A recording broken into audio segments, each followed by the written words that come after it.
nomor 2 tahun 2021.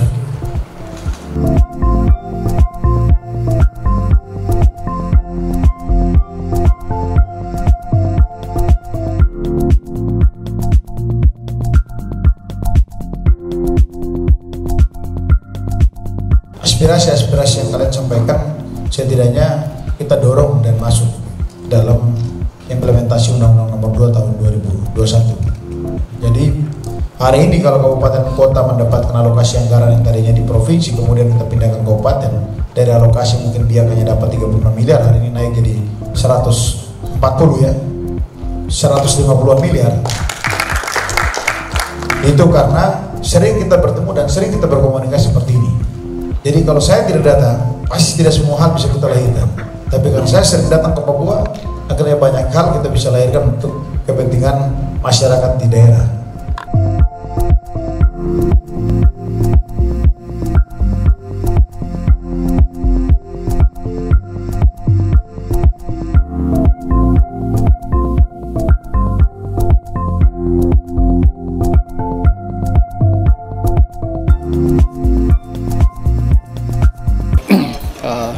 Memang 1 tahun sudah diimplementasikan, tapi juga merupakan lanjutan dari otonomi khusus yang jilid 1.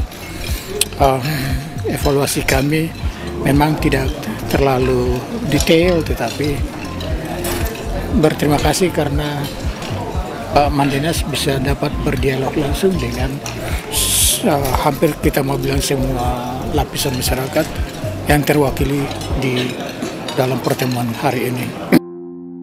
Pertemuan hari ini intinya menyerap aspirasi dari pemerintah daerah Kabupaten Biak Numfor, ya. Dalam rangka saya memastikan kembali implementasi Otsus, ya, lebih khusus bidang pendidikan dan kesehatan yang menjadi fokus untuk terus saya mengkomunikasikan dengan pemerintah daerah dan menyampaikan pesan ini untuk disebarluaskan melalui kerja-kerja kita bersama agar bisa mewujudkan pencapaian kualitas pendidikan yang baik, kualitas kelulusan, tapi juga layanan kesehatan yang lebih bagus. Dan saya pikir kalau di Biak ya dari waktu ke waktu mengalami kemajuan. Rumah sakit dibenahi secara pelan-pelan dari sisi sarana prasarana, ya. Dan Bupati Biak sendiri juga sangat proaktif untuk berkomunikasi dan kita bersinergi untuk mencari dukungan-dukungan program dari pusat untuk bisa membangun daerah ini.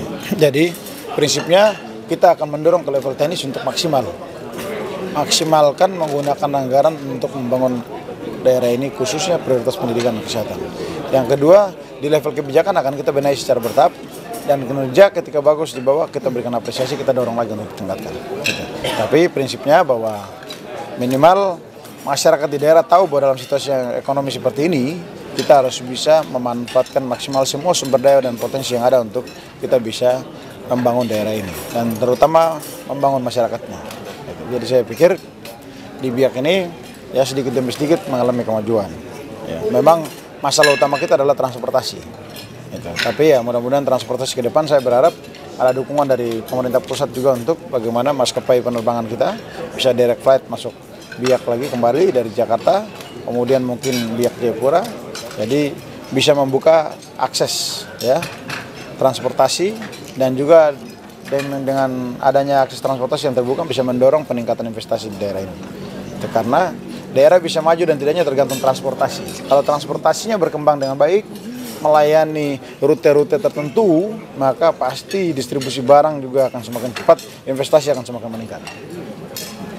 Transportasi ada koordinasi nanti, rencana koordinasi dengan Kementerian Perhubungan dan stakeholder terkait? Saya pikir sudah kita dorong Bupati lagi aktif komunikasi. Tinggal bagaimana kebijakan pusat harus jalan. Karena untuk mendorong kebijakan pusat ini yang kadang-kadang tidak merata untuk membangun desain transportasi di Papua. Sehingga itu menimbulkan sampai dengan hari ini banyak daerah-daerah di Papua yang dari sisi transportasi masih terisolir atau tertutup aksesnya.